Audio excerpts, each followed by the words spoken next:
Hola, ¿qué tal amigos? ¿Cómo están? Mi nombre es Marlon Mosquera. Para quienes no me conocen, yo soy ingeniero eléctrico y me dedico a dar clases particulares de matemáticas y física. Y en este caso quiero hablarles un poquito más sobre circuitos eléctricos. Esto es la continuación al primer video que hablé sobre circuitos eléctricos, sobre los números complejos, y ahora quiero darles un poco más acerca de este tema, ¿no? Muchos me pidieron en sus comentarios, pusieron que quisieran ver aplicaciones reales de los circuitos eléctricos en corriente alterna. Y aquí justamente les traigo una de estas aplicaciones. Miren, en un hogar, por ejemplo, cuando conectamos una licuadora, cuando conectamos, por ejemplo, una lavadora, estos están compuestos por motores, en este caso, que son motores monofásicos. Los motores monofásicos están diseñados, como ven aquí, por bobinas que a la final son inductores, ¿no? Inductores conectados en serie con una resistencia. Entonces, a cada uno de estos nosotros podemos modelarles como una resistencia en serie con una inductancia y con una capacitancia. Normalmente eso se le modela a las lavadoras, se le puede modelar de esta manera en serie con estos tres elementos, ya que para, por ejemplo, el arranque del motor de una lavadora normalmente se utiliza justamente un condensador.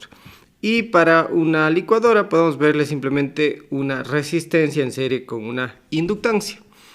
Y esa es una aplicación real. Entonces, el circuito de esto que están ustedes viendo aquí, de por ejemplo una refrigeradora y una licuadora conectado a 220 a fase y neutro, en este caso, que sería a 127 voltios, 110 voltios.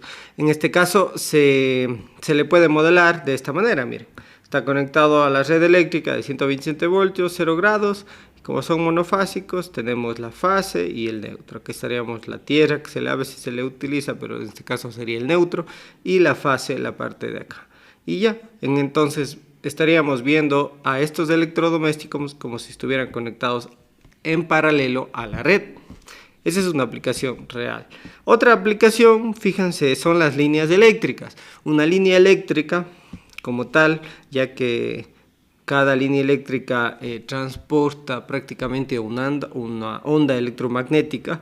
La onda electromagnética está compuesta por campos magnéticos y eléctricos. Al interactuar estos campos magnéticos, las líneas eléctricas se comportan como un capacitor, tanto de línea a línea como de línea a tierra. Además, también podríamos verle como estamos hablando de cables que están a larga distancia, kilómetros y kilómetros de línea. Se puede hablar de que también tienen una inductancia. Hay inductancias mutuas de línea a línea, de fase a fase, en este caso fase a neutro, formando así, modelándole matemáticamente una inductancia y a la vez una resistencia. Cada cable, en este caso, cada línea, se le puede modelar entonces así, de esta manera, como una resistencia en serie con una inductancia y en serie con una capacitancia, ¿sí? Las líneas de transmisión, en este caso, como son kilómetros de distancia que recorren desde la generación hasta una subestación, pierden energía en todo este proceso. Por eso es que se puede modelar tranquilamente de esta manera en circuitos de corriente alterna. Entonces, aquí les pongo dos casos reales de los más comunes en donde se aplica justamente esto de circuitos en corriente alterna, ¿sí? Eso entonces en cuanto a las aplicaciones, para que tengan en cuenta que sí se aplica. Esto no se estudia porque sí, se estudia porque en realidad se aplica en muchos casos, como ven. También tenemos, fíjense, bueno, vamos a hablar ahora sí, vamos a entrar en materia de los circuitos en serie, circuitos eléctricos de corriente alterna, tanto en serie como en paralelo. En serie, recordemos que estamos hablando de impedancias conectadas en serie. Estas impedancias en serie prácticamente, al ser sumadas, forman una impedancia equivalente. Cuando hablamos de en serie, aquí los circuitos en serie, es lo mismo que ustedes vieron, quizás solo utilizando resistencias. Es la misma idea, solo que aquí tienen que hacer operaciones con números complejos. Ya saben cómo hacerlo. Recordemos que en serie lo que se tiene en común es la misma corriente. Por cada impedancia pasa la misma corriente, pero cada impedancia tiene diferente caída de voltaje o diferencia de potencial distinto en cada impedancia. En cambio, en paralelo, ¿qué ocurre? En paralelo, la Z equivalente se halla de esta forma, ¿no? 1 sobre Z1 más 1 sobre Z2 más 1 sobre Z3 y todo esto a la menos 1. ¿Qué se tiene aquí? Se tiene el mismo voltaje, como podrán ver. Prácticamente aquí, como están en paralelos, tanto el neutro y la fase coinciden, ¿no? Para cada elemento. Por eso es que tienen el mismo voltaje, pero tienen diferente corriente, porque aquí al ingresar la corriente total se divide en este nodo, se divide en corriente 1, 2 y 3, como pueden observar. Entonces, eso tienen que tener en cuenta como conceptos. Entonces, vamos a hacer, teniendo en cuenta eso, un ejemplo aquí. Yo voy a hacerlo y les voy a dejar este otro para que ustedes practiquen el ejercicio 7. Ustedes solitos van a hacer, pero se van a guiar del ejemplo que yo voy a hacer ahorita en el ejercicio 6, ¿sí? Aquí justamente vamos ya a entrar un poquito más en materia, vamos a profundizar un poquito más en este tema, para que tengan presente esto de circuitos en corriente alterna, cómo es la movida, ¿no? Más adelante iré hablando sobre circuitos trifásicos, sobre ya leyes de Kirchhoff y demás, ¿no? Déjenmelo saber en comentarios. En realidad no he tenido tanto apoyo que digamos en estos videos que hago todo este tiempo. Sin embargo, lo sigo haciendo. Créanme, son clases bastante completas, bastante útiles que yo doy. Estas clases cuestan, es más, y espero que me sigan apoyando para que tengan contenido gratuito en la plataforma, que de seguro si ustedes practican, si ustedes siguen el video, les va a servir de mucho. Así que sigan apoyándome con comentarios, compartiendo, diciéndome qué les gustaría aprender en cuanto a este tema. Si tienen dudas, háganme saber para poder interactuar adecuadamente. Entonces vamos avanzando aquí. Miren, dice: averigua la impedancia equivalente del circuito de la figura 14.28, así como los valores de I1, I2, I3, potencia total, reactancia total y ¿cómo es? Potencia activa, potencia reactiva y potencia activa total. Ya, entonces, ¿cómo hacemos esto? Bueno, primerito tenemos que darnos cuenta que aquí tenemos prácticamente 3 impedancias. Aquí tengo una impedancia, otra y otra. 3 impedancias que están conectadas en paralelo. ¿Ya? Entonces, esto de aquí podríamos verle como un circuito equivalente de esta forma. Miren, 3 impedancias. Podemos aquí nosotros formar, voy a coger la regla aquí. Cojo y dibujo las impedancias. Z1, Z2 y Z3.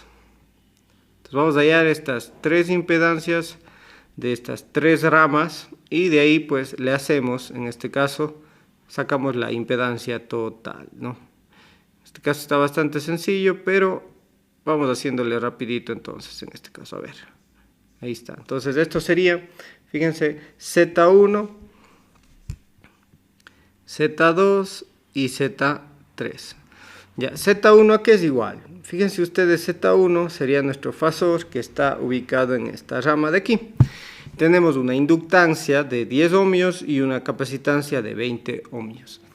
La inductancia como tal, cuando tenemos una inductancia, toma un valor positivo, entonces decimos 10J, porque es inductancia, toma la parte imaginaria de nuestro fasor, de nuestro número complejo.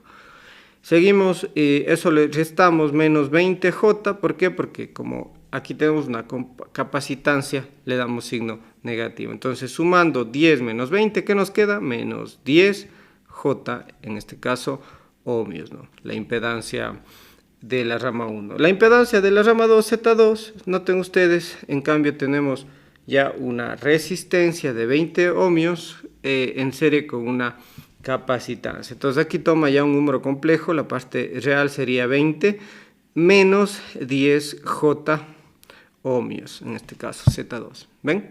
Y para Z3 tenemos asimismo una resistencia, como ustedes podrán ver, de 10 ohmios más 5J. Fíjense aquí la diferencia entre una inductancia y la diferencia entre una capacitancia. La capacitancia se da, la reactancia capacitiva se da signo negativo y la inductiva signo positivo. Es así de simple. Si no entienden esto, ¿por qué? Vean el otro video para que vean cómo viene modelado, ¿no? En este caso, cómo se halla, si les dan el valor de la inductancia, que es en henrios, y si le dan el valor de la capacitancia, que es en faradios, ¿no? Entonces ya tenemos las tres, en este caso, impedancias. ¿Qué hacemos con estas tres? Sacamos la impedancia equivalente. Es decir, este circuito de aquí le podemos nosotros reducir a un circuito en donde hay solo una fuente de voltaje y hay una sola impedancia. Noten ustedes aquí, conectado a una sola impedancia, que sería la Z equivalente. Pongámoslo aquí bonito. Exacto, ahí. Y bueno, va conectado de esta manera. Y aquí esta sería la Z equivalente. Quitemos la regla. A ver, ahí. Esta sería la Z equivalente. Y ya pues ahí tenemos, ¿no? Entonces empiezo con una corriente total aquí. Y aquí tenemos el voltaje, ¿no?, de nuestra fuente. El fasor de voltaje, que ya sabemos cuánto vale. Entonces, ¿cómo sacamos la Z equivalente? Con la ley de Ohm. Simplemente ley de Ohm, que dice, la Z equivalente va a ser igual al fasor de voltaje sobre el fasor de corriente, ¿no es cierto? De aquí, bueno, la Z equivalente en realidad no obtenemos así, esto solo es la ley de Ohm. Aquí, perdón, obtenemos la corriente total. Entonces, primerito saquemos nosotros la Z equivalente, que sale de estos tres. Entonces, ¿cómo lo hacemos? Vamos viendo.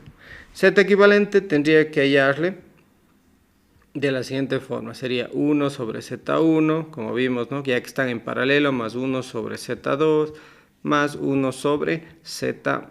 Entonces todos estos elevamos a la menos 1 y sacamos nuestra Z equivalente.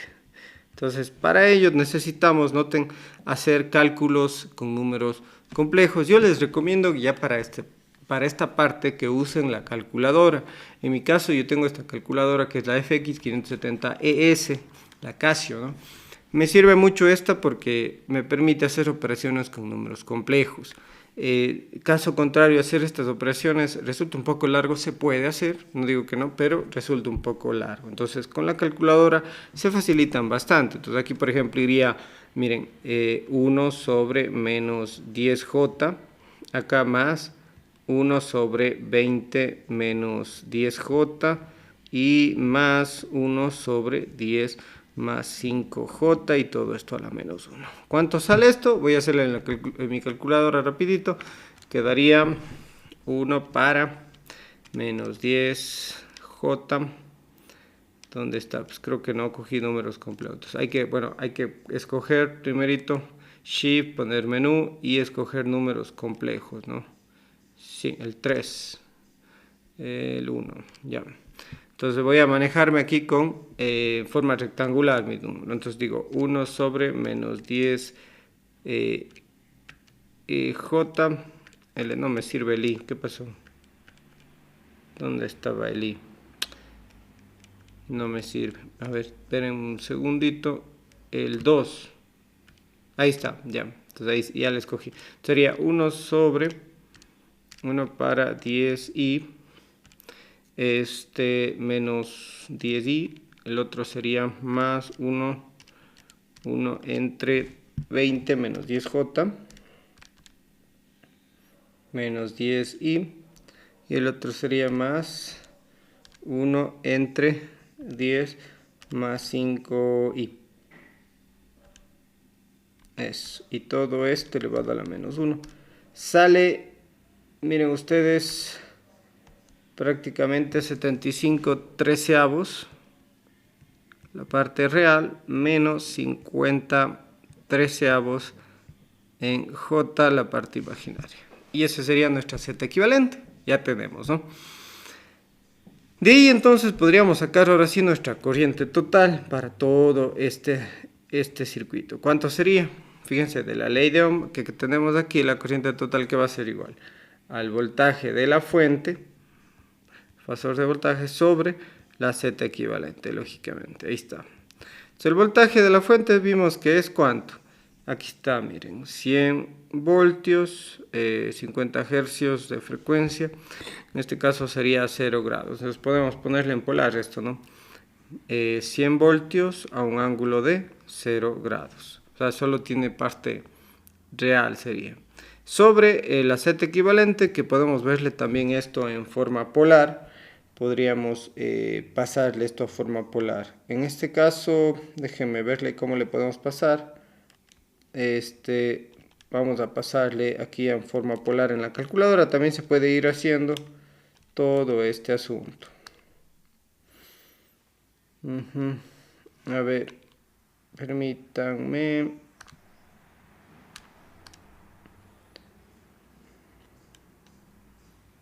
Ya, aquí tengo 75 treceavos menos 50 treceavos en y. Ya, bueno, ahí me sale directamente en eso. Miren, entonces me sale aquí abajo 25 raíz de 13 sobre 13 a un ángulo de menos 33,69. Entonces al hacer esto se dividen los módulos, 100 para eso, para 25 raíz de 13 sobre 13. Queda 4 raíz de 13, se me movió. 4 raíz de 13 a un ángulo de 0 menos 33,69 queda 33,69 grados positivo. Esa sería la corriente y esto me queda en amperios. Ahí está, es decir, sale 14,4 amperios que tendría este circuito, la corriente total, ¿sí? Ya tenemos la corriente total, falta la corriente 1, 2 y 3. Vamos a hallar en cada rama qué corriente tendría. Entonces, en este caso está fácil porque, por ejemplo, para hallar la corriente 1, ¿qué tengo que usar? La impedancia 1, para hallar la corriente 2, tengo que usar la impedancia 2, para hallar la corriente 3, tengo que utilizar la impedancia 3 en este caso, ¿sí? Entonces, vamos haciendo eso rápidamente. Entonces, corriente 1 también se va haciendo, sería igual a el mismo voltaje de la fuente, ya que como son 3 impedancias en paralelo, ¿qué tienen en común? El mismo voltaje, pero tienen diferente corriente, ¿no es cierto? Entonces, la corriente 1 va a ser el voltaje de la fuente dividido para el fasor de Z1. Eso va a ser I1. Entonces, ¿cómo sería esto? 100 a un ángulo de 0 dividido para, en este caso, Z1. Z1 sabemos que es menos 10J. Entonces, podemos poner aquí menos 10J. Viéndole esto en forma menos 10J, podemos verle en forma también polar. Recordemos. Entonces podemos poner aquí menos 10i y fíjense en polar prácticamente estaríamos diciendo que es 10 a un ángulo de menos 90, ¿sí? Entonces en forma polar nos conviene aquí ponerlo el módulo 10 a un ángulo de menos 90 o lo que sería lo mismo de 270 grados, ¿no? Viéndole en forma antihoraria el ángulo. Entonces 100 para 10 a 10 amperios a un ángulo de menos 270 grados. Esto queda en amperios, ¿ya? Vamos con la corriente 2, de la misma forma, cogemos el voltaje de la fuente para Z2. Entonces, voltaje de la fuente 100 a un ángulo de 0 y sabemos que Z2 tiene este valor, es 20 menos 10J. 20 menos 10J podemos pasarle así mismo a polares, voy a ponerle aquí un ladito en polares, ¿cuánto sería? Entonces, así mismo en la calculadora ustedes pueden ponerlo fácilmente. Pasarle a polares sale 10 raíz de 5. En el video anterior de números complejos les enseñé esto, ¿no? 26, menos 26,56. Y acá 10 más 5J, también voy a hacerle de paso, más 5J, sale 5 raíz de 5. Fíjense ustedes, a un ángulo de 26,56 grados, ¿ya? Entonces pasemos acá. Ponemos el Z2, 10 raíz de 5 a un ángulo de menos 26,56. Menos 26,56 grados. ¿Cuánto sale esto? Entonces dividimos. 100 para 10 raíz de 5. Para 10 raíz de 5 sale 2 raíz de 5 en este caso. A un ángulo de 26,56 grados, porque se resta 0 menos 26,56, ustedes ya saben, ¿no? Se restan los ángulos, se dividen directamente los módulos. Y la corriente 3, aquí ¿cuánto sale? El voltaje de la fuente para Z3, que sería el voltaje de la fuente 100 a un ángulo de 0 grados, dividido para 5 raíz de 5, 5 raíz de 5 a un ángulo de 26,56 grados en cambio. Dividiendo esto queda 100 para 5 raíz de 5, 4 raíz de 5, 4 raíz de 5 a un ángulo de menos 26,56 grados. Y ya, ahí tenemos, fíjense, las tres corrientes, en este caso, las tres corrientes que tendría en este caso que nos piden, con la corriente total. Si sumamos estas tres corrientes, notemos, van a dar el total de acá, ¿no? De los 14,4 amperios de módulo, ¿no? Eso es todo. Vamos ahora finalmente a sacar la potencia total activa, potencia reactiva y potencia aparente. ¿Ya? ¿Cómo sería en este caso? Entonces, bueno, directamente nosotros, fíjense, podemos sacar la potencia activa directamente. La potencia, perdón, aparente, total. ¿Cómo sacamos eso? Multiplicando el fasor de corriente total por el fasor de voltaje total, no, de la fuente en este caso. El fasor de corriente total salió 4 raíz de 13 a un ángulo de 33,69 grados. Multiplicamos por el fasor de voltaje. El fasor de voltaje era de la fuente, que estaba en 100 a un ángulo de 0, ¿no? 100 a un ángulo de 0 grados. Y nos sale prácticamente la potencia aparente, nuestro fasor de potencia aparente. Si multiplicamos sería 4 raíz de 13 por 100, queda 400 raíz de 13 a un ángulo de 33,69, se suman los ángulos, ¿no? Queda 33,69 grados. Esto le podemos pasar a forma rectangular y ya tenemos la potencia activa total y reactiva total. Entonces, permítanme aquí le cambio rapidito. Si quieren saber cómo se utiliza esto de una mejor forma, me indican para mostrarles cómo se utiliza la calculadora de forma muy sencilla con números complejos, para que se manejen más rápido, ¿no? Ya estos con circuitos más grandes, estar haciendo las operaciones para pasar de polar a rectangular resulta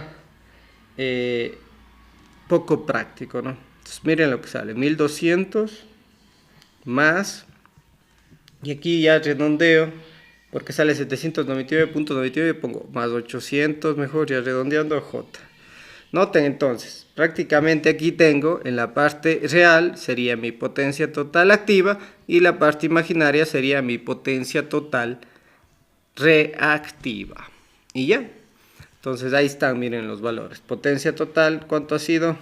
1200 vatios.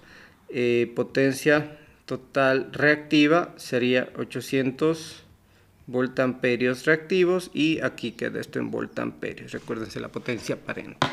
Y miren, hemos hecho entonces todo este ejercicio completito utilizando la calculadora. Obviamente yo les recomiendo que lo utilicen. Si su profesor no les deja usar, ahí sí hagan con todos los pasos que les indiqué en el video anterior sobre números complejos, y ahí pueden aprender cómo pasar de polar a rectangular o de rectangular a polar. Si quieren saber más sobre esto de circuitos eléctricos, quieren saber leyes de Kirchhoff o circuitos trifásicos, déjenme saber en comentarios y estaré encantado de seguir haciendo videos sobre este tema. Hasta la próxima, nos vemos. Chao. Antes de irme, no se olviden realizar este ejercicio de aquí. Este es para que hagan ustedes mismos, ¿sí? Practíquenle y traten de sacar a sí mismo todos los valores que les pide este problema.